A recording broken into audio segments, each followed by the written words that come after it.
Couple of announcements though to start, and that is I've lost my co-host for today. Bethany usually co-hosts these, and she's got a softball game with her daughter, so I told her to go ahead and do that. And so I will be solo hosting today. Hopefully you guys got some value of the one from last week with Ashley Wilson. I still need to get that replay up and running.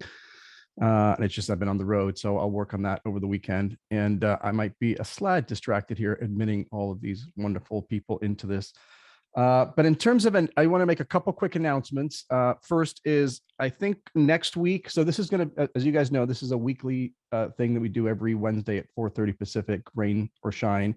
And it's not meant to be solely legal, but it's obviously started off as legal. And I think next week we're going to do one on entity structuring and asset protection for syndicators, since that seems to be another kind of big topic. Might be a little bit challenging, without a whiteboard or something, but we'll figure it out. But hopefully that's of interest to you guys, and we'll do that next week at 4:30. And as always, we'll open it up to first Q&A on the topic. And then after that, I'll stick around as long as you guys need me to answer any questions you guys have whatsoever. And then also I was just thinking too, just kind of thinking ahead a little bit. I mean, I've got you guys here. If there's any particular topic that you feel would be interesting for me to talk about in one of the upcoming episodes, just drop a comment if you don't mind. And always looking for ideas. Sometimes I think stuff that I think is interesting is not interesting at all. And other times I think that things aren't super interesting, and it's everybody wants to talk about it. So so I will work on that. And then the other thing I wanted to announce is, and I haven't gotten around to really launching it yet, but hopefully in the next week or so, I'm going to launch I think it's going to be a Facebook group called the Real Estate Syndicator Community. And that's where I'm going to house all of these recordings. I know the recordings are super long. And so what I'm going to do is I'm going to chop them up a little bit. So there'll be sort of my keynote section, and then each question will be cut up, and each post, so to speak, will be its own question. That way you guys can just quickly look through whatever question seems to be most relevant, instead of having to sit through, what was the last one, like an hour and 45 minutes. So so that's in the works as well. So all right, let's get, there's the chat. I couldn't figure it out. All right. So with that, welcome back to the Real Estate Syndicator Live. Super excited about this week to talk about social media advertising and how to properly use social media particularly in 506B deals. Now I'm going to touch briefly on 506C. And I think I mentioned this a couple of weeks ago in response to one of the questions, but theoretically a 506C, obviously you can post. You've got a lot more leeway to post kind of what you want to post on a 506C deal. But again, it's not carte blanche, right? You can't just post anything you want in a 506C deal. You still have certain limitations. That particularly involves what we call the anti-fraud provisions.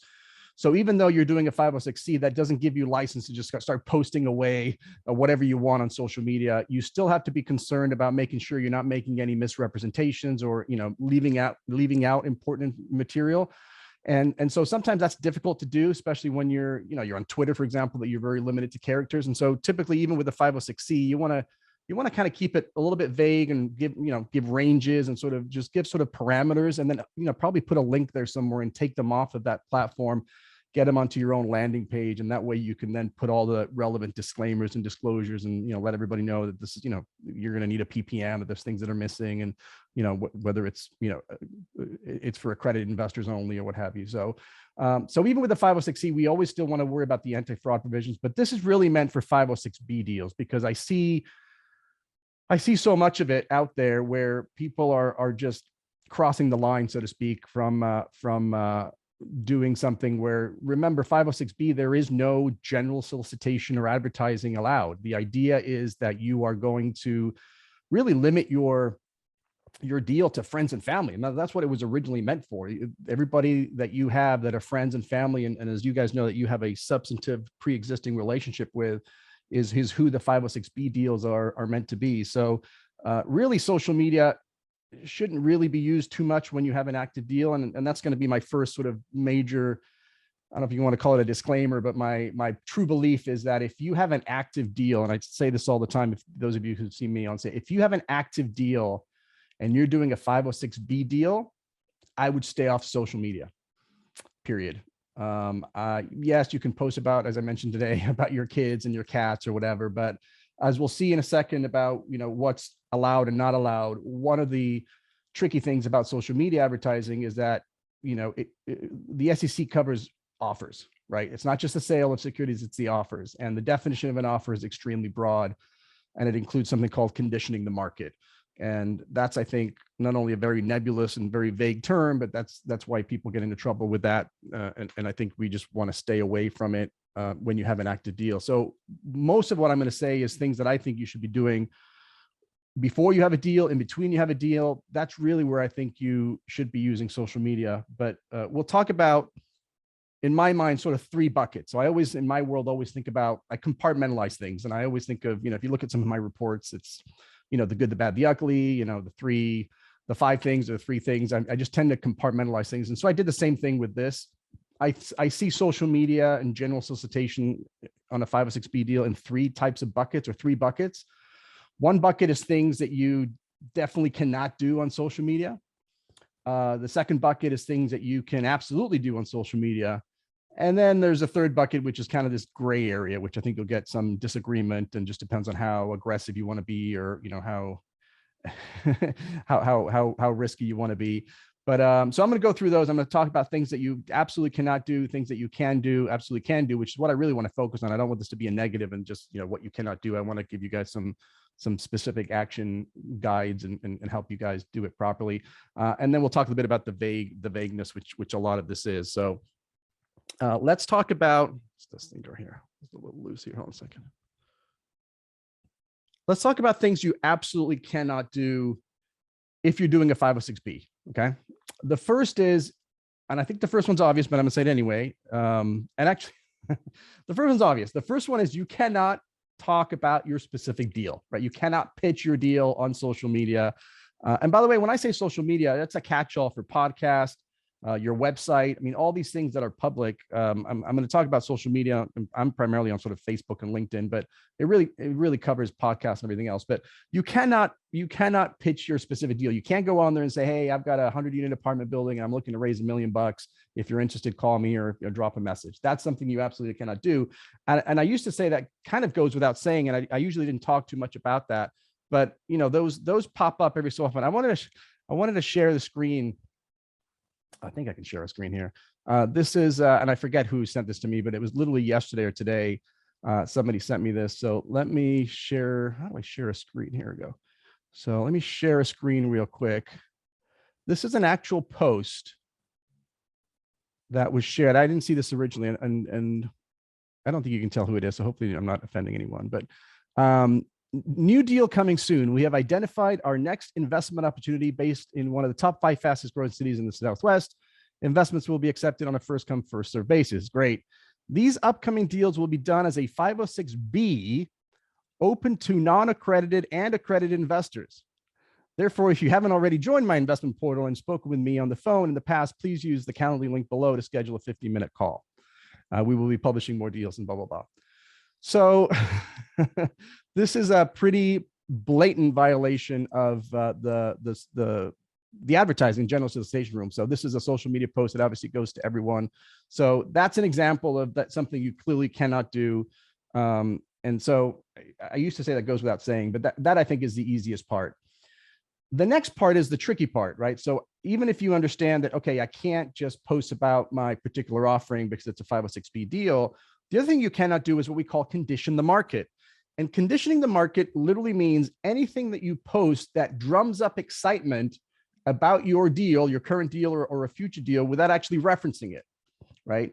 Now, as you can see already, that's pretty nebulous and pretty vague. I mean, what exactly does that mean? But a couple of examples, I think that's the easiest way to go through these. One would be talking about past returns, right? If you're on a podcast and maybe you don't even have a deal, but if you're bragging to the world, to the market, that, hey, you're a great syndicator, you're crushing it, and we get investors 15-20% returns all day long. That's going to be a conditioning the market. You're conditioning the market so that when you do have a deal, people are going to be excited about, pick up the phone, or maybe they're going to pick up the phone right now and call you because you're such an amazing person who can provide 30, 40, 50% returns. That's kind of an obvious example of conditioning the market. But other examples that I like to share, and these are kind of some of my favorites that I always like to share. One of them is sort of the due diligence clip or social media post where somebody's out of due diligence, they're in contract, that they're spending the day down in due diligence. And here's a great example of the same activity, which is a due diligence trip where you're walking the units and walking everything. Here's an example of a good way to do it and a bad way to do it. The bad way to do it is standing in front of the building or whatever and doing a video and just saying, hey, we're here today doing our due diligence. We're super excited about the deal. And then inevitably you can't help yourself. And you mention something, hey, if you're interested, drop me a comment, or if you want to invest with us, go to this link. Again, you're not specifically talking about a specific deal, but obviously that's directed to get people to reach out to you, right? And that's going to be conditioning the market, I think, very clearly.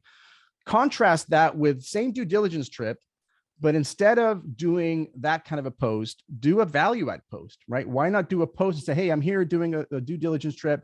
I wanted to show you guys the top 5 things I look for when I walk the units. These are the top 5 things I look for in a due diligence trip. Here's my checklist. There's a top 5 checklist things to do, whatever. That is a purely value add proposition, and you're actually providing value to the audience, and that's something that's going to be okay. So that's an example of conditioning the market versus not conditioning the market. So I understand that is very, very vague, and that's one of the reasons I insist that until we get some more clarity, I would just literally stay off of social media when you have an active deal, because any post really could be interpreted by someone as conditioning the market. And you've got to remember that, we haven't had a major correction since the market started to turn and go down in 2007, 2008, and bottom out at 2012. And so, yes, Facebook and social media were out there in 2012, but it wasn't really adopted. If I'm remembering well back there, I was on Facebook and stuff, but it just wasn't what it is now. And so we haven't really had a need, or the SEC hasn't really had a need to come out and give some clarifications on some of this stuff. And I do believe that once things, whatever the next downturn is, and we all know there's going to be a downturn at some point, whether it's the next couple of years or the next couple of decades, but when that happens, we'll probably get some more clarity. But until we get clarity, that's again one of the reasons I generally, if you have an active deal, to stay off of social media. Let's talk about things that you can absolutely do, and those also fall into 2 categories. The first is going to be kind of a boring one, but you can always post about factual information about you and your company, right? The SEC recognizes that you have a business to run, and you can obviously talk about your resume or what you guys do. You can talk about your firm's philosophy, your firm's values, or what kind of deals you're looking for. That's always going to be allowed. One of my favorite kind of posts that kind of goes along those lines are the before and after pictures, right? So if you've acquired a property and you want to show a picture or a video of what the pool looked like prior to the renovations, and now you're comparing it to the new and improved, and you want to brag about the new pool and put a side-by-side photo, that to me is sort of factual information. This is what we're doing as a property manager or as an asset manager. We're doing that. Same thing with before and after pictures of the actual, the kitchen or the bed, whatever, all those things. I think that's something that can continue to be done, as long as it doesn't end with, hey, if you think this is impressive, give me a call, or, if you're interested in our next deal, because this is obviously closed, give me a call. It's that last little tag that gets people into trouble, hashtag ask me how, hashtag, all that kind of stuff. But I think if you're just delivering pure factual information, you're going to be good as well. Where I really think people should be using social media a lot, and some people are doing it, although it's really difficult to do this. Not that it's difficult to physically, just I feel people just can't help themselves, but it's just to add value, right? That's probably a marketing, not technique, but a marketing thing that everyone should be doing anyway, in terms of whatever business you're running. If you can add value to your customer, your client, whoever you're trying to get after, that's the way I would use social media. So for example, there's nothing wrong with writing a blog or a post or something about why real estate is the greatest, asset class in the world and has created more millionaires in human history. Like something like that is totally fine. Why the state of Florida is the greatest state to invest right now, or why this, or why just pure value add. There's a reason why people do podcasts. There's a reason why people do blogs. And as long as you're not then doing that hook at the end, which is, again, that's the hard part, right? You do the value add, you do a beautiful post, and then you end up, asking people to click on a link, or if they're interested, do stuff. I actually forgot to do something too that I wanted to share with you guys. So I'm going to do this real quick here. Let me just here's a couple of other examples that I came across of what I would consider conditioning the market. And so these are examples, and I should have done this in the prior section here, but again, by the way, I don't know if these are 506Bs or 506Cs. So these potentially could be 506Cs and be totally fine. But if these were 506Bs, these would be problematic. First, it just is describing the past. We delivered a 26% annualized return at the project level with the sale of the so-and-so property. Our property sold for a 5 cap. So it's just kind of recapping what it did. We are grateful for our investment partners who make this possible. You're already starting to talk about investment partners, which is problematic. But then the kicker here is if you are interested in participating us on our future opportunities, check out this link. And then that takes you to their landing page. And that obviously now talks about whatever the future deal. So that would be an example of, he didn't talk about this specific deal, but that to me is conditioning the market. Same thing, so-and-so, we will expand our national footprint and continue to provide an outstanding living experience to our residents. It's a privilege to provide the opportunity to invest in institutional quality investments. To learn more about the investment opportunity, visit our webpage. And when you click on that, it's all about the opportunity. Same thing, I think this started off as being a good one. It's President's Day, and they had a video that reviews an acquisition of a 14-unit apartment building in this zone. So that was probably a good video if you just kind of went through and provided some lessons on the acquisition and talked about the pros and cons of some of these zoning restrictions. So far, so great. But then it says, learn how to qualify for passive investment in a so-and-so apartment building at this link. So these are all examples of conditioning the market post. So as you notice, they never actually talked about a particular deal. But to me, that's getting people excited, getting into a link and trying to get them to really, some of those I think may not even be conditioning the market. They may be flat out, advertising. So what we can do is factual information. Again, the pool, the value add. To me, it's all about the value add without the hook. And then the third category, of course, is the gray area, which a lot of these conditioning the markets absolutely are gray. You might talk to somebody else who has a completely different opinion than me. It's very opinion heavy, which is one of the reasons I don't like it. I like to have absolutes and not have situations where it's up to interpretation. My favorite, here's a great example. My favorite gray area post, and those are the ones you see all the time, which are these post-close celebratory posts, right? When you see somebody say, hey, we just closed on a 30-unit apartment building. We're so happy, blah, blah, blah. And inevitably, they mention their investors. Thanks to the investors. Thanks for all the teams. If you're interested in investing in the future, do that. Give us a call or whatever. Even that post alone can be considered conditioning the market, and it really does depend on when that next deal is. And again, a lot of this stuff is facts and circumstances, which is another reason it's so nebulous. But let me give you an example. If you're a company. Remember, not everybody's a real estate investor. So if you're a startup or whatever, and you need to raise a couple $1 million and you're finishing with your raise, and you don't really intend to raise any more money in the near future, and you do a celebratory post like that, it's probably not a huge deal because you have no intent to raise money in the near future, or maybe not intent to raise money at all. And if you do raise money, it's 2 years, 3 years down the line. Contrast that with a celebratory post where you've got another deal ready to go and it's going to be launched and out on public, the following week. Right. That now starts to get a little too close to comfort. Is that post, what is the purpose of that post? Is that post to sort of get people excited about the next deal that's coming around the corner? So I'm not a big fan of the celebratory post. I think, again, you're just kind of asking for trouble. And I hear the, everyone's doing it defense, which works until it doesn't. But that's kind of one of my pet peeves in terms of the social media advertising. I would really prefer to see folks stick to value add or primarily the value add, just giving great content and great information and help passive investors, figure out why they should be in syndications. And then the pre-post pictures, I think are really good. So anyway, with that was kind of my little blurb. I'm proud to do it under 20 minutes this time, which is always the goal, was to do sort of a 15 or 20-minute presentation. And then really opening it up to questions, because that's really what the purpose of this is. It's a live Q&A. So I want to kind of get your thoughts or your specific questions on. First, let's talk about this topic. And I don't have my trusty assistant, so I'm going to just go through these, and I'll just call on you guys, and then you can just unmute yourself and go from there. Let's go with Michelle. Michelle's got a question about testimonials, which I kind of like too. I think you and I discussed this, Michelle, but I think this is a great question for the group. Michelle, do you want to mute yourself? Yeah, I'm here. How you doing? Good, Michelle. How you doing? Pretty good. So my question was around using previous investors' testimonials on your website, and then even in social media postings like a blurb, John Smith, I don't know. I don't know if you can reference their return, or if there's parameters around that, or if we just need to keep it, this group is fantastic to work with. So just, I think, a little guidance on that.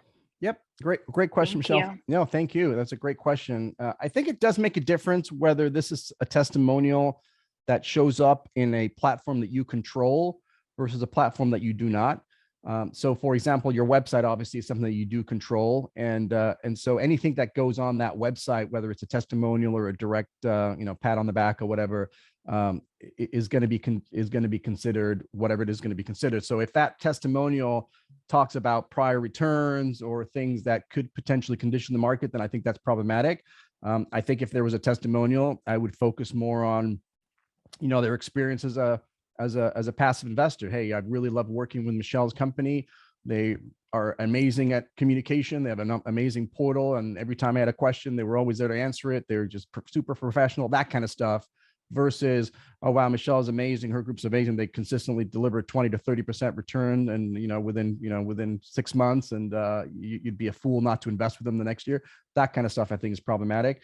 On social media, though, I think, it's very difficult for you to control that, right? So, somebody wants to go on social and brag about how awesome you are, and that's great. You don't really have much control.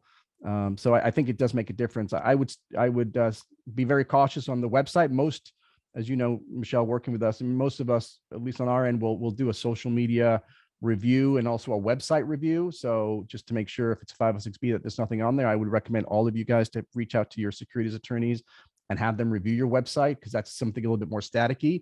Social media is a little tougher because obviously it's fluent. And so whenever in doubt, though, there's no reason why you shouldn't, reach out to your attorney with a particular idea of a post and run it by them. And they should tell you whether they're comfortable with it or not. But great question, Michelle. Thank you. Thank you. Yeah, Kevin, you want to talk about, I know you got a couple of these, but Kevin, do you want to talk about the Facebook group? You want to unmute yourself? I was thinking, well, first of all, thanks for doing this, Mauricio. I'm learning a lot. And my thought process was, let's say you had a membership site or something like that, where you're talking to these people, you have that relationship. Can you pitch deals or talk about past things in that private group? Yeah. So, as we all know, Facebook, we have quote unquote friends, but they're not really real friends. A lot of times you don't have no idea who they are. So the same rules would apply. So if you have a pre-existing substantive relationship with everybody on that group, then yes, you can pitch them a deal. So the way I would do that is I would have my questionnaire and my interview process set up so that in order for them to get into the Facebook group, they have to pass my 8 steps which we can talk about again here. But there are steps that the SEC has given us guidance to take somebody that we don't know, a complete stranger, and establish that substantive relationship. Primarily, it's this questionnaire that we want to send them, and then having a phone call. And there's, other things that we want to do to foster that relationship, so that on a particular day, I say, okay, well, today's Wednesday, and I decided that Kevin and I have a substantive relationship. I'm going to allow him into my Facebook group. And so everybody in that Facebook group now has a pre-existing substantive relationship with me. So if I suddenly want to send out a deal and send it to my list that's been cleared, I can also post it on my private Facebook page because I do have that relationship with everyone. What's interesting, though, is that even though you may have a pre-existing relationship with everybody, let's just say it's I don't know how big these things are, but let's say you have 50 people in the group, you may have a pre-existing relationship and you may have gone through those steps, those 50, but everybody else doesn't, right? So the people in it would not be able to just pitch to each other because they don't have that pre-existing substantive relationship. So again, it's always facts and circumstances. The size of the group definitely does matter, right? If you have a group of 2,000 and you're blasting it to 2,000 people and you don't really have that relationship, that could be a problem. If it's a small group of 4 or 5 people, and they're all accredited investors, then maybe we could argue that you don't need to have a pre-existing substantive relationship, it's sort of more of a referral model, right? But the same rules apply. There's nothing special or anything magical for the Facebook group. It's something that you need to keep in mind. I think best practice is just put them through that process before letting them in. That therefore you can then be free, just like your email list, right? You have an email list theoretically, which is just another. Maybe this is a topic for another day, or maybe it's a topic for now. But one of the concerns with 506B is people send out emails to sometimes thousands of people, and the question is, do you really have a pre-existing substantive relationship with all those 2, 3, 4,000 people that you emailed, right? And the more people you don't have that relationship with, the more of an issue it becomes. And so it's no different with a private Facebook group. You want to have that relationship with them. Awesome, thank you. Thank you, Kim. Appreciate it.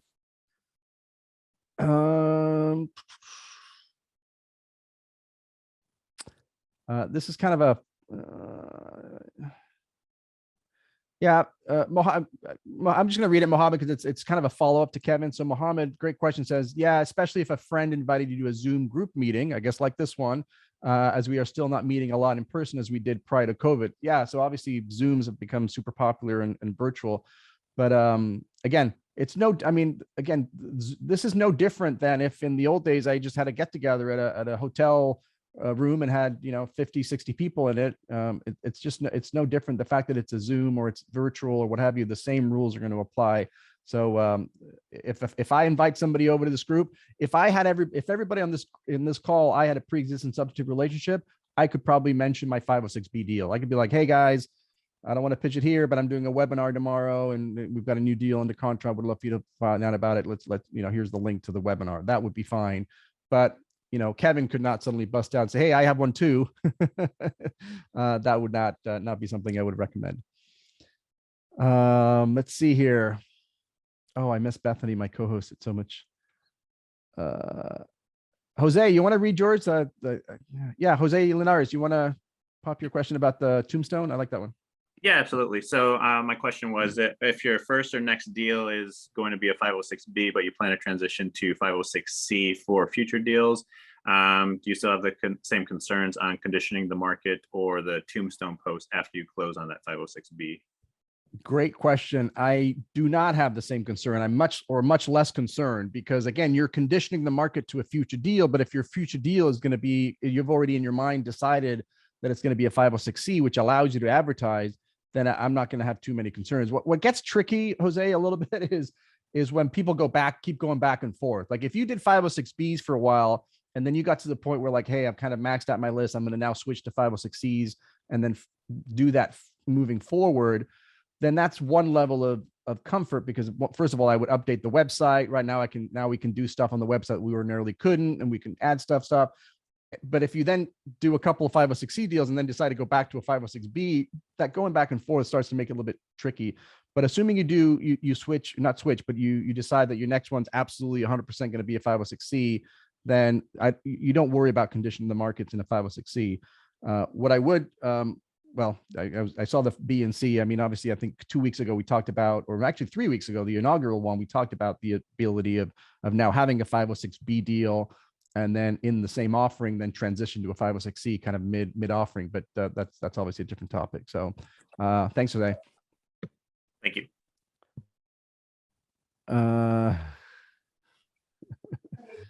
I'm just looking at Ajit, your question. What if our deal is really, I think is going really, really well? Can we mark it on social media? There's definitely no exemption for going really, really well. Anthony, you want to ask about value adding? I think that was a good one. Yeah, I just wanted to ask the question. I know you had mentioned value adding and you don't want to solicit, but what if you just posted, like your website and someone subscribes? I know the SEC has, the 3-touch rule where you have to, like you're saying, you have to know the person in order to solicit them. I think you kind of answered it in the question before. It sounds like we need to go through the steps to actually verify the relationship, and then you could send out offerings to them through the email subscription. Yeah, so there's really no longer a 3-touch rule. In fact, the SEC, we were specifically talking about a no action letter, and I'll talk briefly about it. I don't know if I've covered it, and if I have, I apologize, but it might be a good reminder.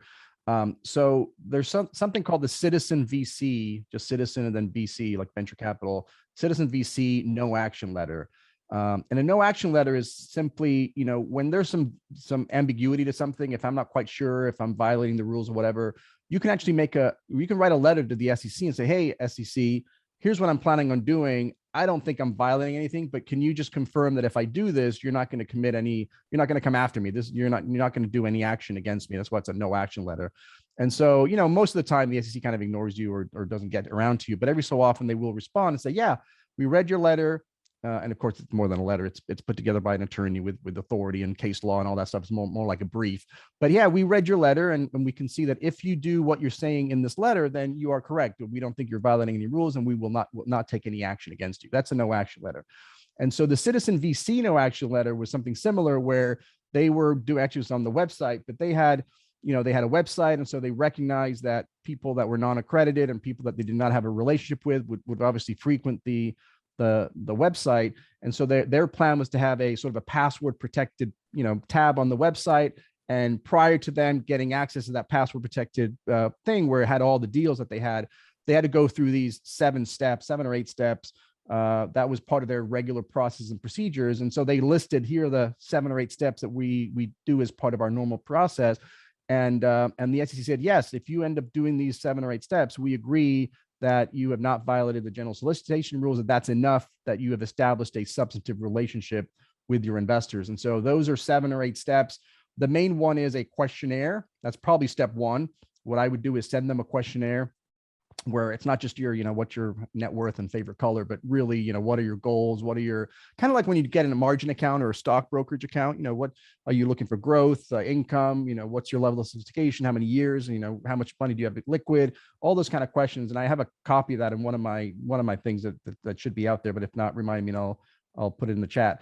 And then, so that's kind of step 1. Step 2 is going to be a phone call, at least, maybe more, but at least one call. Doesn't have to be you, it can be somebody in your team, but then probably going through that questionnaire. And again, what the SEC, to go back to that 3-touch rule, the SEC is not looking for, the amount of time that transpires or the amount of touches you have. So this 3-touch rule doesn't really apply. What they're looking for is fostering the quality of those interactions, right? Because you can just have somebody on your email list and you can email them on a newsletter for 2 years. That's not very substantive. You can spend 3 days with somebody, you're down at a mastermind or you're down on a field trip and you spend literally 72 hours from breakfast to dinner and drinks all day. You're going to get to know them pretty well in those 3 days. So it's not the time or the amount of touches, it's the quality of the interaction. That's really what the SEC is looking for. They want you to get to know your investor, figure out if they're really suitable for your investment. Do they have the knowledge and the expertise in financial and business matters to be able to evaluate the risks and merits of your deal? And conversely, the investor asks you questions so they can figure out, well, what's your philosophy? What are your values? What are you trying to accomplish? And do those align with the investors? So it's that back and forth that they're really looking for. And those 6 or 7, and again, you don't have to do all of them. The more you do, the better, the closer you are to that thing. But they really are looking for that quality of interactions. And then, it's your job to document. That's the key, right? So if 5 years from now, the deal goes south and you're under scrutiny and the regulators are asking you, hey, how did you meet Anthony? You better have that documented because you're not going to remember, and don't rely on Anthony to say, oh yeah, we've known each other for 20 years. Anthony's going to say, I don't know this person from Adam. I just found him on some website or whatever. Right. So it's your job and your burden to make sure you're keeping really good records so that if something comes up, you can pull up your CRM or your notes. Some clients record these calls. Some people transcribe them, just something, or take really copious notes that you can say, oh yeah, here it is. I met this person on this date. We had a phone call. We talked about this. Here are 5 emails or 6 emails, went back and forth. I met him at this conference, and you can start building the documentation that you've established a substantive relationship. That's kind of a long-winded answer, but did that answer your question, Anthony? Yeah, awesome. Thank you so much. I did have one other question. Yeah, please go ahead. You have some publications that you do. I actually have something I've already put together as 506B. If I wanted to maybe get some marketing advice, do you just do that kind of work for clients? Yeah, we do some for clients. We do a social media review, and so that's kind of part of our services. We don't kind of do that one-off. I've actually thought about doing a separate podcast on marketing, but if you want to shoot me an email or something and you've got some question, I'm happy to take a look at it. Maybe we can answer that there. The resource guide that I have is how do you get that? I wrote an ebook called The 5 Things Every Syndicator Must Know to Stay Out of Jail. But at one of the attachment to that is a questionnaire. I was trying to look for a questionnaire and nobody had a really good one. So I ended up just putting one together for myself, and I encourage people to steal it, take it, do what you want with it. But I think if you just, I should put it on my website. I'm not really looking for gated content anymore. But if you if you just email me at jail@premierlawgroup.net. But you know what I'll send it out when I send the recording, reminder to everyone on this call with the recording. I'll make sure I put a copy of that of the ebook so that you guys have that, and you have really that questionnaire at the back that you're welcome to steal. Awesome. Thank you so much. Of course. Thank you.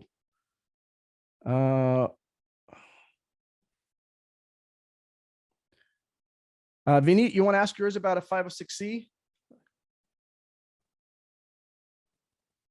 Just unmute yourself. If not, I'll read it. Vinit, I think it's Vinit or Vinit. What are some of the okay things to do if you are doing a 506C? So when you're doing a 506C, all of this stuff we talked about kind of goes out the window. It's almost the reverse. What can you not do? Because the nice thing about a 506C is a lot of this gray area goes away. I don't have to worry about conditioning the market. I don't have to worry about pitching the deal. I could literally climb to the top of a mountain and scream that I have a deal, and I can go on a podcast and I can pitch it. Really, the only thing on a 506C on social media posts, I want to make sure that we're respecting the anti-fraud provision. So I don't want to get too specific on returns. I don't want to say, hey, you're going to get a 15.3% IRR. If you're going to put something, I'd rather see ranges that you're going to get between a 12 and a 16% IRR, and have that link so that when we get to the link, we can put all our disclaimers that, hey, this is just for informational only. You know, before you can invest, you got to review a PPM, and it's for accrediteds only, and blah, blah, blah, blah. And then the other thing we like to do is on your website, I like to have a pretty robust disclaimer at the bottom of the website. Just, hey, again, we're not registered investment advisors. This is a 506C. It's only available for accredited investors. You can't invest until you review all of our offering documents, including a PPM, and all those disclaimers. Pretty templated. I mean, once we do it once, you can probably just take it and do it that. So again, if you're interested about that, I'm happy to share those with you as well. But those are really, it's more like, what can you not do with the 506C? And I think the main one is just be mindful of the anti-fraud provisions. So don't get too carried away.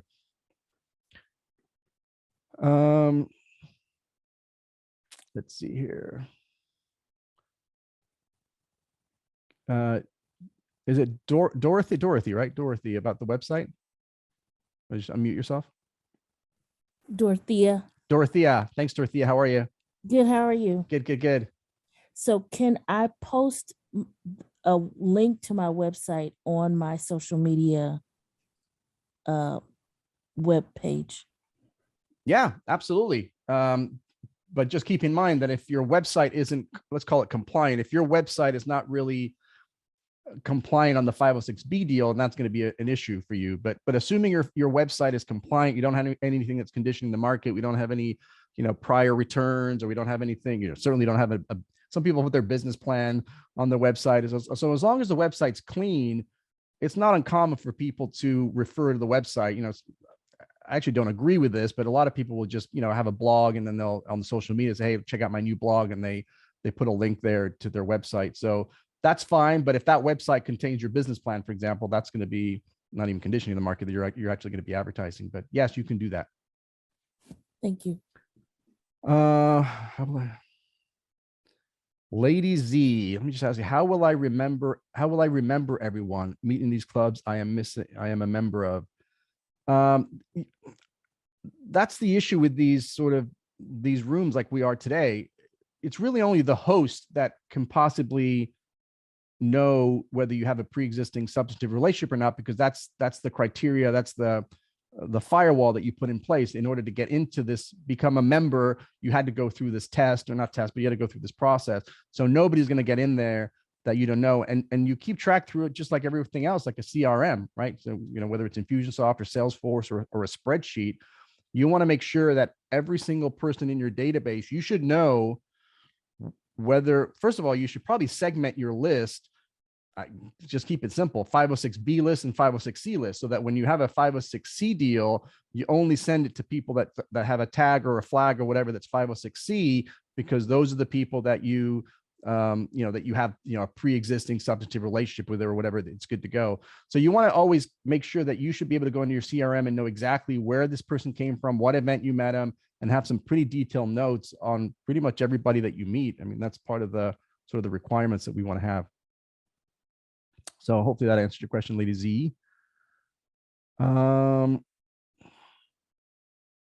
I'll get to you in a second there. Ebook. All right, I think we're done with questions specific to this topic. So I'm going to go back to the top. But if anybody, actually, I'll just give one last chance. If you've got a question on the social media specifically, feel free to unmute yourself. If not, I'm going to go back. I know there's a bunch of sort of odd, not odd, but just non-topical, which I'm excited to answer. I hear someone. If you forwarded, Kevin, sorry, go ahead. Let's start with Kevin. The guy just popped in there. Kevin. Yeah. My question was, if you had a deal come across, let's say on LinkedIn, but you were looking at, you knew a friend was, and you forwarded it to them, could you get into hot water with the SEC on that aspect? Great question. No, referrals are fine. I think we talked about that in one of my Q&As or something, but there's nothing wrong with making a referral of a deal to another syndicator. You just can't get paid for that, right? Because you're not unless you're a broker dealer, you can't get compensated for that. But there's nothing wrong with forwarding that to the syndicator. And in fact, the syndicator can then actually talk to that person. And that's one of the ways that you can have people in your deal you don't have a pre-existing substantive relationship, but also did not generally solicit or advertise. So this was a little bit of a controversial post, I think, a couple of weeks ago, but the vast majority of ways that you just mute everyone. The mass majority of ways that you show that you did not generally solicit or advertise is by having a pre-existing substantive relationship. But the SEC has black and white said that having a pre-existing substantive relationship is one, but not the exclusive way to show that you did not generally solicit. A classic example is what you just referenced, which is the referral. So if somebody out of the goodness of their heart saw a post and said, wow, I know that my friend Jonathan is looking for a mobile home park deal, and I'm just going to forward it to that person, and that person then reaches out to the syndicator, then the syndicator doesn't have a pre-existing substantive relationship with that person, but also the syndicator hasn't generally solicited to that person or advertised.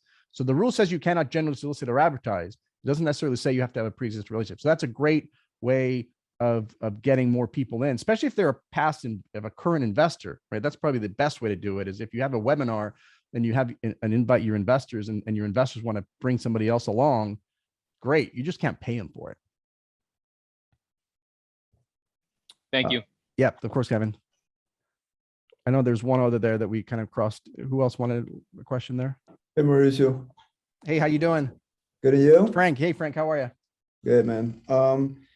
So what if one of my, people that work for me, sales guys, if they, bring somebody that they know, like a friend?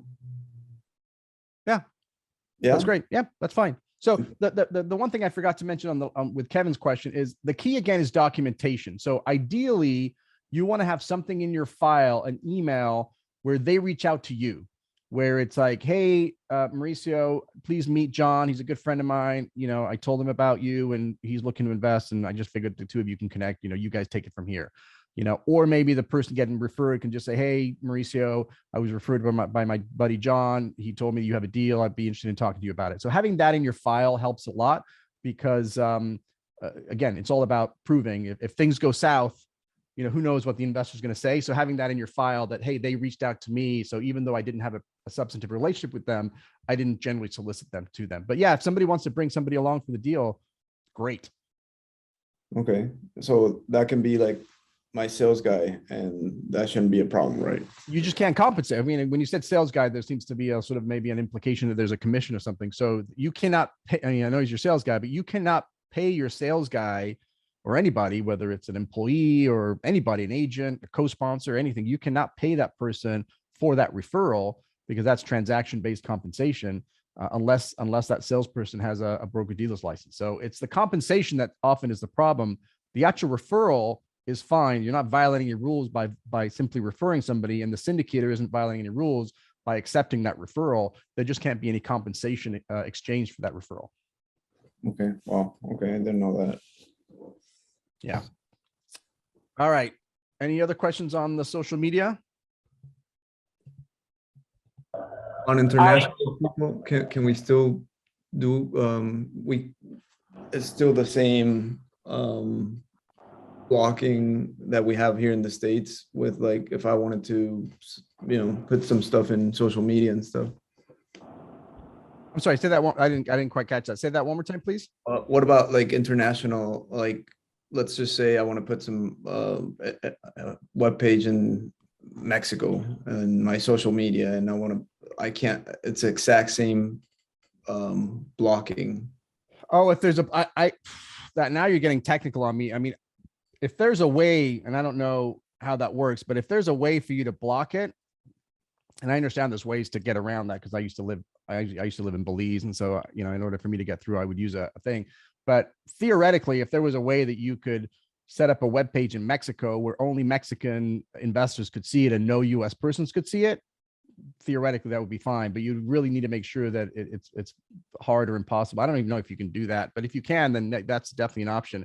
The nice thing with international investors is that there's a completely separate exemption for international investors called Reg S, Regulation S as in Sam. And so you wouldn't even be doing it under you wouldn't be doing a 506B for those investors. It'll be Reg S. And now all we have to worry about, or a lot we have to worry about, is just making sure we're not violating the Mexican rules. But from an SEC perspective, they don't really care about Mexican investors or Asian or any non-US persons, as long as they're not US citizens, not US residents, and don't physically reside in the United States at the time of the deal. Their biggest concern is just making sure that you don't sell overseas and then that somehow backdoors back into the United States, which is why we have some language and some safeguards in that regards. But when we have international investors, that's a whole set of different rules. And I'm primarily worried about not violating Mexican law in that case. So I'd want to be talking to a Mexican securities attorney to make sure we're not violating their rules. And what about doing like Reg S and Reg D combined? Yeah, that's usually why we do it. In fact, if it was just a Reg S, usually we wouldn't do it. I mean, I would take the, I would have the Mexican attorney take the lead, and if he's got some questions, I'm happy to answer them, but I wouldn't take the lead. Most of the Reg S deals we do are what we call concurrent. So it's a Reg D and or Reg S, right, combined. And that's where we just put those safeguards in there to say, hey, if you're outside the United States, that's fine, but you're not going to be able to resell it. There's a 1-year hold. There's all these precautions. But yes, concurrent is the way it's usually done. Okay, sounds good. Thank you. Of course. Any other social media, or shall I go to the top here on other non-social media questions? I think we're good to go here. Mauricio, I do have a question, a quick one. Yeah, go ahead, Masood. Hey, sorry, there may be background noise. I'm driving, but anyways, my question was, so let's say, and it may have been answered earlier, but sorry. Say I'm on Facebook and I put up a post of whatever property I bought, and I say, to learn about how we operate, click on the website. Is that something that's crossing the line or gray area? Is that all it says, or are you also talk, hey, we're in contract to buy a building, and then say that, or just, hey, we run a real estate development company, to learn more, check out our website? Again, it's very facts and circumstances. Okay. So yeah, so let's say I get a property, let's say in Chicago. I'm in Chicago, and it's like we bought a 33-unit building in Stone Park, Illinois, and very excited to have acquired it. Yeah, that's not gonna. Yeah, that I wouldn't do that. So hey, you're telling people that you found a deal, and then in order to learn about assuming it's a syndication, to learn about my company, that to me sounds like you're whoever you end up catching in that post is gonna be, you will have reached them through general solicitation, right? So if things went south and they said, hey, how did you find? They go, oh, I just saw a post on social media. So that's gonna be, yeah. But if you want to say, on the other hand, hey, we're super excited, we just got our website, we just revamped our website and it's brand new, would love for you guys to check it out. Here's the website. and you put a Got it. link and the website is just very clean, then that's not a problem. Okay. Yeah. Perfect. Thank you, sir. Yeah, of course. And then I saw, Moses, that you asked about in terms of the getting paid, whether you said, didn't the rules change in 2020 on basically the referrals and getting paid? No, that's kind of a sore spot for many of us. But what happened was in 2020, prior to, I think it was 2020, yeah, November 2020, there was a proposed rule that would allow somebody to actually make a referral into a lot of restrictions on it, but generally was allowing to make referrals of accredited investors only, but you can make a referral and actually get compensated, a transaction-based compensation, without having to have a license. And so we were really excited because proposed rules are usually step one. And then usually after a proposed rule, there's a comment period where attorneys and participants, or anybody, regulators, investors, they write comments, whether they agree with the law, disagree with the law, suggestions, blah, blah. And then after they review all those comments, they generally come out with a final rule, which typically is very close to the proposed rule, although they do sometimes tweak it based on the feedback they got. And so this happened, and like you said, it was right before, I want to say it was November of 2020, but unfortunately it was right before the change of administration, and the SEC commissioner who was running, Jay Clayton at the time, he resigned ahead of time before his term was up, so that the new administration could select their guy.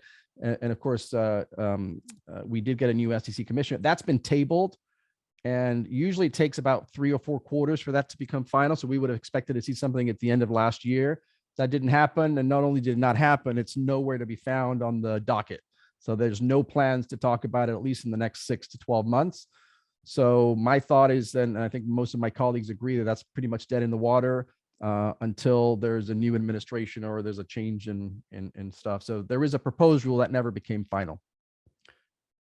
But great question, Moses. Let me go back in order here, because I know some people have been things. How was Sedona? It was awesome. I just spent a week in Sedona for a mastermind, and the biggest takeaway from that is we spent a day doing Jocko Willink, the Navy SEAL. He has a full day boot camp on leadership, which is kind of cool, because you go out there, laser tag it basically, and you're basically pretending to be in the armed forces and being a Navy SEAL, but it's really all about leadership, and I learned a ton on leadership, and I think everybody in that mastermind took a lot of great things away from that. If you have not read the book, if you're in a position of leadership, I would definitely recommend. I think the book is called Extreme Ownership. But even though, I don't know if some people get turned off by the military and that kind of thing, it's got, obviously that's where the lessons come from, but the lessons of leadership and communication and all that stuff, it was really amazing. I'd love to. Oh, that was for Mauricio. You were saying if anyone has ideas for topics for future. Oh, got it. That's Perfect. why I got that. Awesome. That's Love the it. context. Love it. I appreciate Kevin. I love that. Got it. Love it. All right. I will have that. Great. Appreciate that, Kevin. Pitch deck. We answered that one. Jose answered that one. Value adding. Thought I saw a couple here. There was a question on international investors, which we answered.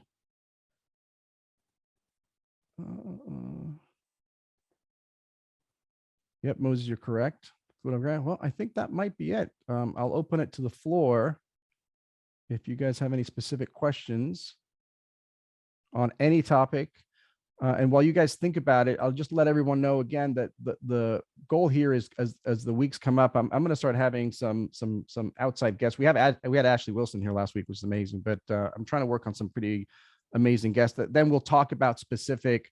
The goal here is to talk about anything that's valuable for you guys, right? So I'm going to have an expert on underwriting. They'll come and talk about, how to underwrite, how to do the due diligence, how to do marketing, how to do taxes, how to do, everything that involves, becoming a syndicate, and not just legal. Obviously, that's my forte, but obviously there's a lot more to putting the pieces of the puzzle together than the legal. So that's kind of the goal behind this this syndicator community. So I'm looking forward to bringing in those guests and then opening it up to Q&A. So, well, I think that looks like it is. Oh, wait, one more, Kevin. You have another question there? Yeah, one quick question. Yeah. Speaking of social media, I saw that the SEC was thinking of changing the definition of accredited. Was that clickbait, or is that legit? Does that have legitimate backing? That was I actually, that got me, the reason the article, there's a lot of articles out there that are pointing towards the SEC wanting to increase the accredited investor definition from the current $1 million to 10 million.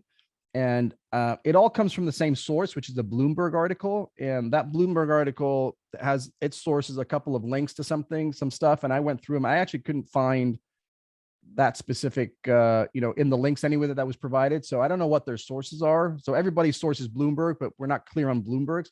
But it got me thinking, and I do think it makes sense. And that's why I made the post today. And I said, there's 3 reasons why I do think that that they will increase the accredited investor number, whether it's 10 million, 5 million, 3 million, who knows, but it makes sense because number one, just adjusted for inflation. Remember, Accredited Investor came out in 1982.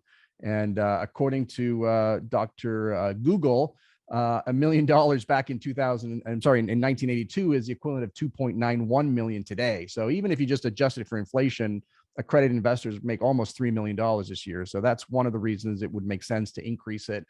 Number two, what is on the docket, where I talked about what was not on the docket, which was the referral arrangement. What is on the docket is finishing up this accredited investor definition expansion. Remember, they expanded the definition to set the table to include certifications. They just haven't gotten around yet to providing who's going to be certified to give out these accredited investor certifications. But the idea is going to be that you can now go take a test, study, take an exam. We don't know if it's a weekend or a week or a semester or whatever, but you're going to be able to basically go take an exam. And if you pass the exam, you're going to become accredited. And so, it makes sense that if that's going to be an avenue for people who are not accredited to become accredited, to go take an exam and become sophisticated, essentially in the investment world, that the free pass, the net worth and income, that number is increased. I don't think that's a big deal. And then obviously the third thing is, the commissioner that came in, Gary Geisler, the SEC commissioner, is very pro regulation. So he's always, that's kind of his reputation. And so it wouldn't surprise me to see that, whether it's 10 million or 5, maybe they propose 10 and they get the feedback. Because the same thing, they're going to come out with a proposed rule, according to the article that's in April. There's going to be a comment period, which is usually lasts about 30, 60 days. And then they got to compile that. And then so it takes a while, but we'll see what happens in April. But that just got me thinking that it actually made sense that they would increase that based on the fact that they're expanding it. There's a backdoor way to do it. And so maybe they just want everybody to take that exam. Cool. Thank you. Yeah, of course. I got a couple questions here that popped up at the end here. So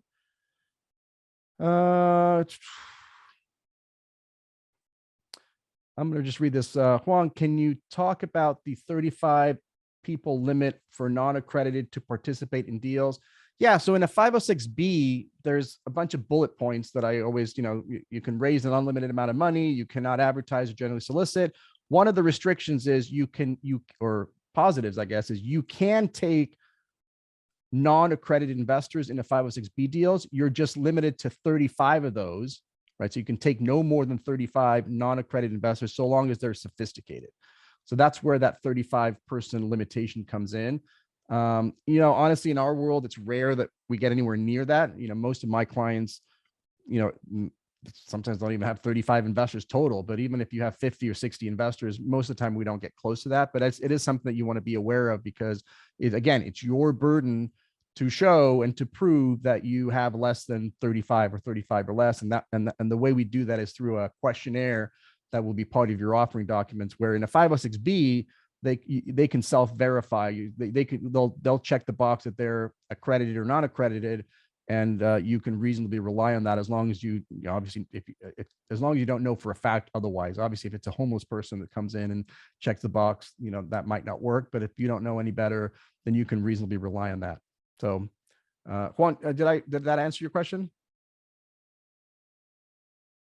So from the sounds of it, they just have to prove that they're a sophisticated investor? Correct. They have to prove that they're sophisticated, which honestly, there's not a huge amount of due diligence on your end. I mean, that's part of when you're doing that if you're trying to establish a pre-existing substantive relationship, that's part of what you're doing anyways, to figure out if they're sophisticated or not. But they also make a ton of representations, and certainly if they've invested before, So it's not something I really dwell upon too much, but yes, you have an obligation to make sure that they're sophisticated, but they could literally, now there's a rule of thumb, by the way. So I was going to say you could take, doesn't matter how much they earn or whatever. There's a rule of thumb that we usually don't want to take more than 25%. It's not a law, but I think best practice is, if you're taking a non-accredited investor, not to take more than, 20 to 25% of their net worth or income. Again, you just don't want to take, every single last cent of somebody's investment. So if they're non-accredited, we also typically ask, well, what is your net worth? And I would be cautious to take more than 25% of their net worth in the investment. Thank you so much. That clarifies it. Thank you. Thank you. Ken, you want to ask your question?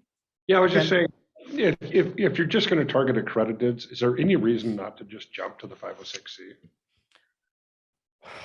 Great question. I mean, that's usually what my personal, and I try not to get my personal because that's kind of irrelevant, but my thought is yes, if you're going to do accrediteds only, why not do a 506C? It eliminates so much of the gray area. The only reason that really comes up is with a 506B, there's no obligation to verify them, right? So some high net worth individuals, especially if they've been used to doing 506B deals, if they've got 10 different deals and they're all basically the same, but one of them requires me to give you my financials and all that stuff, and the other 9 don't, there's a good chance I'm going to go away with. So that's some of the pushback I've gotten from high net worth individuals. But otherwise, the nice thing about 506C is it just gets rid of almost all the gray area. And there's a lot of gray areas, Ken, in this business. And so it definitely makes my life easier when we do 506Cs, because I don't have to worry about condition of the market. I don't have to worry about whether I have a pre-existing substantive relationship. There's a lot of stuff I don't have to worry about. And even the level of disclosures that we give investors are not as high for accrediteds only. The law assumes, right or wrong, that they're big boys and girls and they should know what they're talking about. But I agree with you. I would, if you're going to do accredited. Now, remember, just going back on a statistic, the last statistics, I think from 2017, 92% of the deals between 506B and 506C are still 506Bs, right? And the reason is because most of the deals are done by the, JP Morgans and Merrill Lynch's and all those guys. And those guys usually use broker dealers. So they have the pre-existing relationship, not directly, but via a broker dealer. And so they're dealing with high net worth individuals all day long. So, but yeah, so still 92% of the deals are 506Bs. But in our little world, our little cocoon, if you're going to do accrediteds only, I don't say I recommend. I think it makes a lot of sense to do a 506C. Go straight to it. Thanks, Ken. Good to see you. Annabelle, you had a question. Yes. Hi, how are you? I'm doing great. How are you doing? Doing wonderful. Actually, it doesn't have to do with the 506. So it's just, I just kind of want to pick your brain on this. It has to do with a TIC agreement. And I'm not sure if you'd be able to, just share some information. When you're doing a 1031 exchange, do you as a buyer need a TIC agreement to protect your interest, or not so much your interest, but to protect yourself from that capital gain? Are you talking about a syndication or just a regular TIC? Just a regular TIC. That's a little bit outside of my thing. So okay. One of the things that I get a lot, this is a very common issue. I'm primarily known for being affiliated with the real estate guys. So a lot of people think I'm a real estate attorney, and I'm not. I'm the last person you want looking at your purchase and sale agreement or pulling title or working on that. I'm a securities attorney, right? So I'm make sure there are a lot of, and I was actually going to do a video and a blog probably even tomorrow. There are a lot of restrictions. This might be beneficial also. So it just kind of reminds me. There are, when you're doing a 1031 into a syndication, right, which you can do, right? So if you're raising $2 or $3 million and somebody's got 600 grand that's doing a 1031, they can actually 1031 into your syndication. They just can't do it directly, right? Because it's got to be a like kind exchange. They can't go from owning property over here to owning 5% of your LLC. That doesn't work. So the way we do that is we bring them in. Let's say they're going to end up owning 10%. They would come in and own 10% of the property directly, and then the syndication LLC would own the other 90%. Right. And so we combine that together through a TIC, a tenants in common agreement, which basically just two members, the syndication LLC, where all the money's been raised, owns 90%, and then the 1031 investor owns 10%, and we tie that together with a TIC agreement. There are restrictions when you do that, and it's not a securities restriction, it's an IRS restriction. There's an IRS revenue procedure rule. I believe it's 2002-20. It might be 2020-22. I'm pretty sure it's 2020-22. I will, I'm going to post about it tomorrow or the next day. And there's about 15 things that the IRS limits you on the TIC. Most of them aren't relevant to us. There's about 3 or 4 that are relevant. The big one is that you have to distribute monies pursuant proportionally to ownership. So the 1031 investor comes in, let's say they own 10% of the property. Once you pay all your expenses and everything, you have to distribute 10% of what's left. That distribution has to go 10% TIC 1031 and 90% syndication. You can't do a pref. You can't be like, oh, you brought in 10%, but I'm going to give you 5% because I've got to take my share, my carried interest. There's none of that. So it does restrict you. You can take a reasonable acquisition fee and a reasonable asset management fee that gets paid proportionally. Again, 90% syndication, 10% 1031. But that really does limit you because you basically can't get paid on that 10%. You can take your carried interest, your sweat equity can only be done on that 90%. So the bigger that number is, the more detrimental it is for you as a syndicator, because you just can't do, if you're trying to do an 8% pref and 80-20, you can't do that on the 10% of the TIC. And so if that has 2 or 3 investors and that all adds up to 40%, well, now you're only getting paid on almost half of the deal.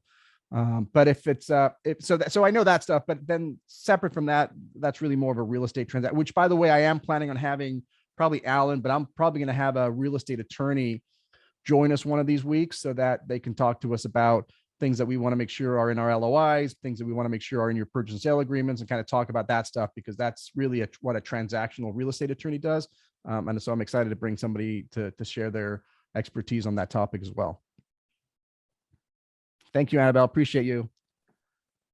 Hey, Mauricio. Hey, Justin. How you doing? I'm doing great. Thanks for asking. Yeah, Yeah, that'd be a great idea to get that transaction guy in, because we see a lot of that 1031 question.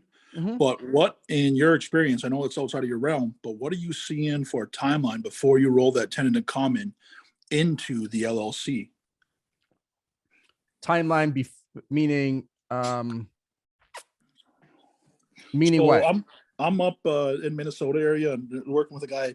So we've brought 1031 deals into 2 different deals, and we literally waited 30 days for the first one.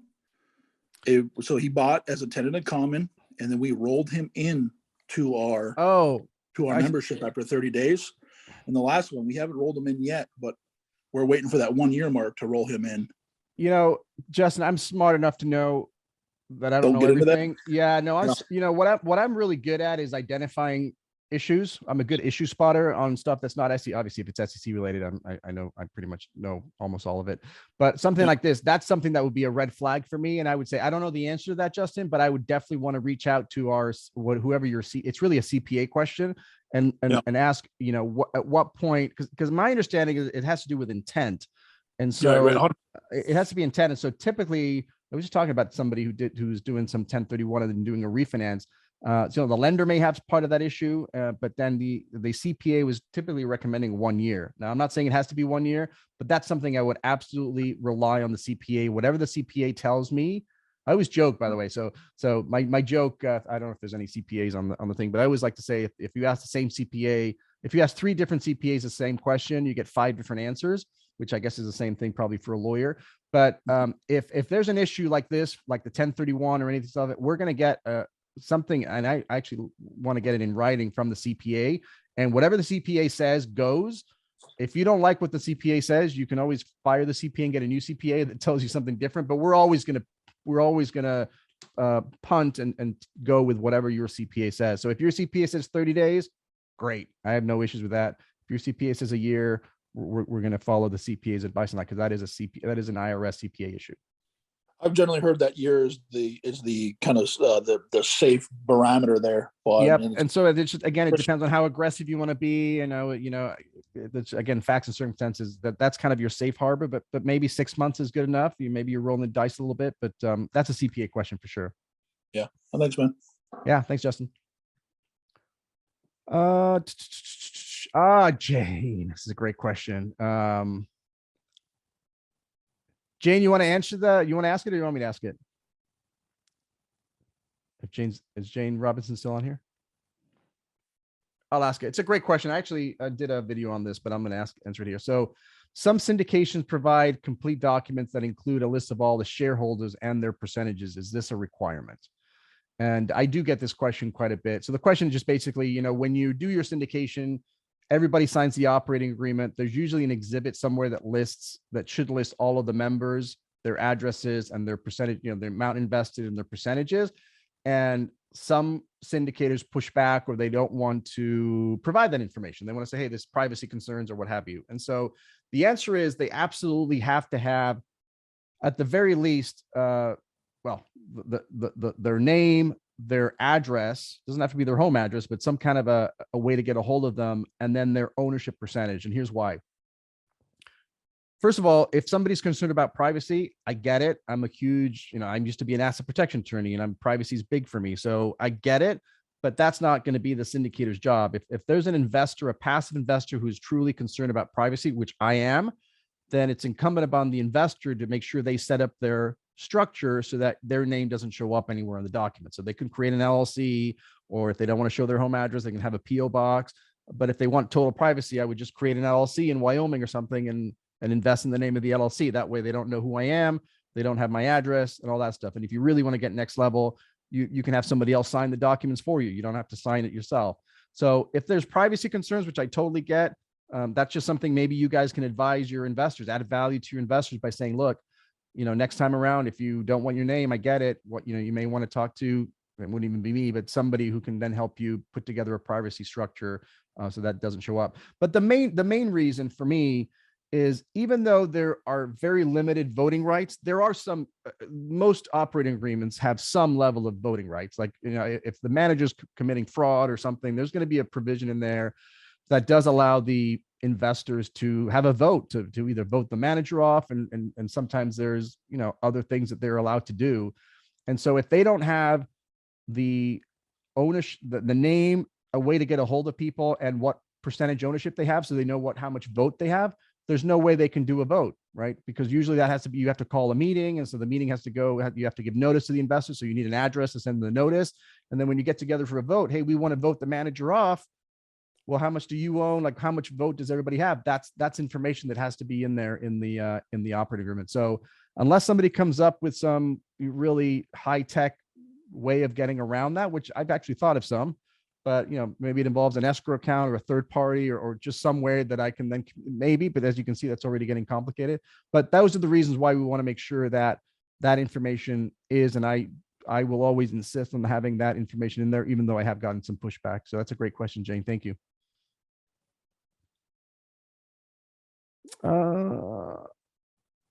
Tyler, you want to ask your question, or you want me to read it? I'll just read it. What are the main things a website can have if used for your real estate and a 506B? Okay, gotcha. It's a great question. What are the main things a website can have if used for your real estate and 506B?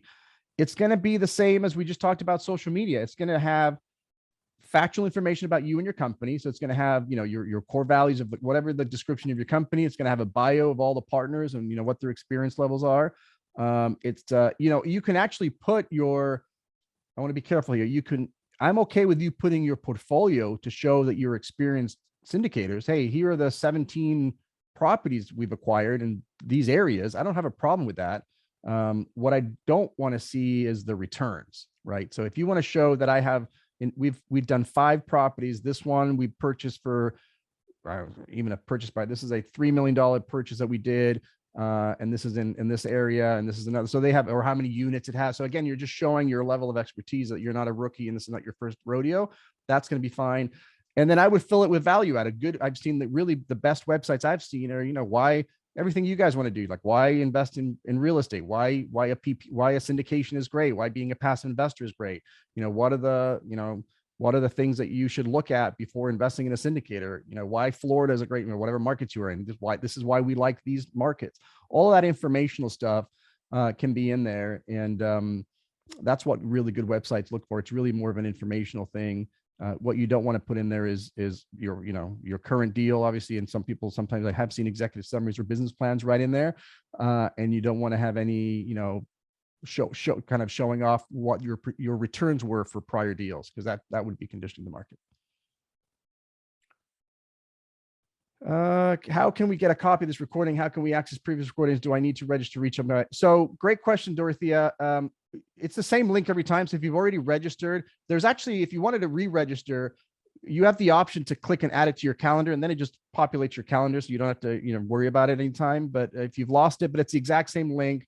The recordings right now are on my YouTube channel, which may or may not work. I've timestamped it at least, so you can watch the first, my speech is what I'm calling a keynote. And then each question, like tonight, we'll have timestamps, so you can kind of go through those questions and kind of look at the ones that make the most sense for you. So you don't have to re-watch the whole, hour and a half or whatever. But what I'm envisioning here is this Facebook group, which I talked about right at the beginning. So I'm going to create a Facebook group that will then break out each question into its own question. So again, you don't have to go through all of it, and you can just kind of pick and choose whatever questions make sense for you, and you can pick and choose. So that's kind of the goal. And then of course I do send it out, the replays. Actually, sorry, I should have said that too. I do send out the replay on an email. So typically I didn't do that for last week because I was out, but this one, as soon as it's up and running, I'll just send an email and say, here's the replay. So you don't have to look for it. I'm going to send it to everyone. But good question, Dorothea. Thanks for reminding me.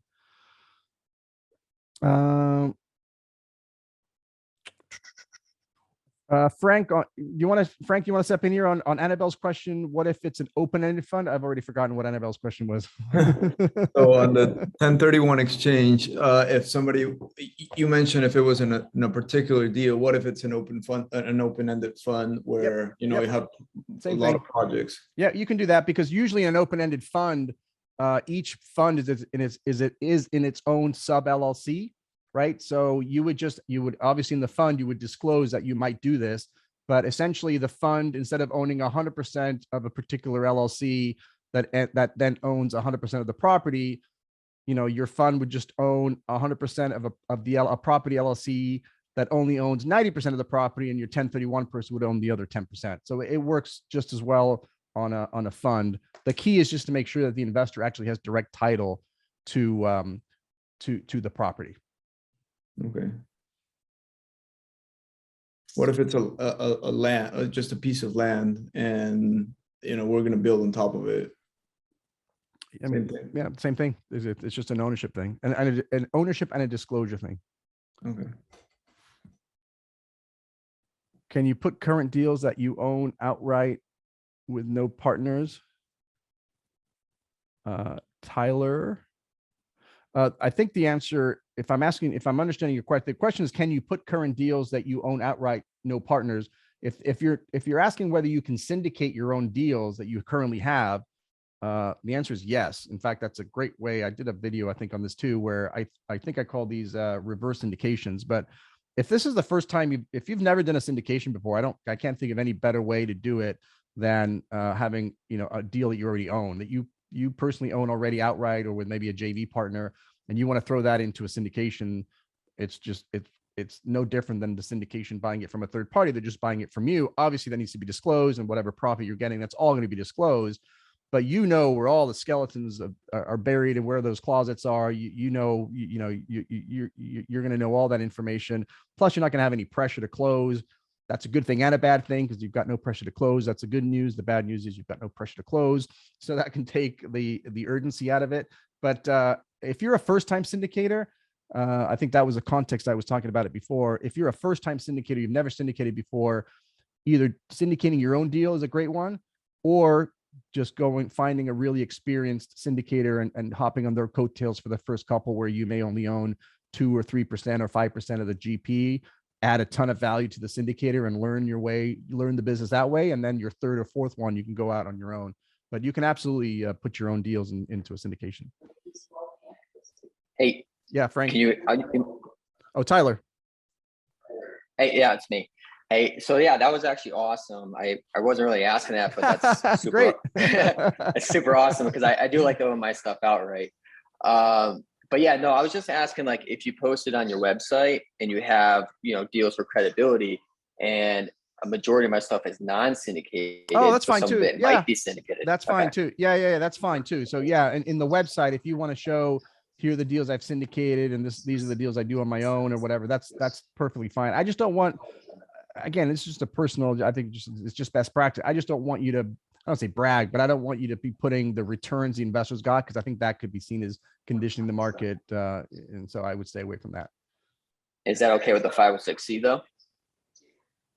With a 506C, that all goes out the window. You can do whatever you want. If it's a 506C, then you can post all your properties and what you bought them for, what the IRR and ROI, you can do all that stuff in the 506C. Yeah, this Awesome. only pertains to 506B. I appreciate you. Thank you. Annabelle, I see your hands up. Are you looking to have a question? Okay, I'm just starting to see hands. This is all new stuff for me, but I don't cool. know how to remove that. That's all right. Don't worry about it. Don't worry about it. If anybody's got a question, let me know. If not, we'll wrap it up here. Really appreciate you guys spending an evening with me. Really are enjoying these, and looking forward to doing them every single week. So hopefully you guys got some value out of it. And like I said, I'll email you the replay, and at some point I'm sure I'll send you an email with the Facebook stuff, so the Facebook group, so you can go in there and pick and choose what you want to watch, because I know these are getting a little bit long and I want to make sure they're digestible for everyone. So thanks so much, guys. Have a great rest of your evening, and we'll see you next week on on putting together entities, asset protection and entity structuring for your syndications.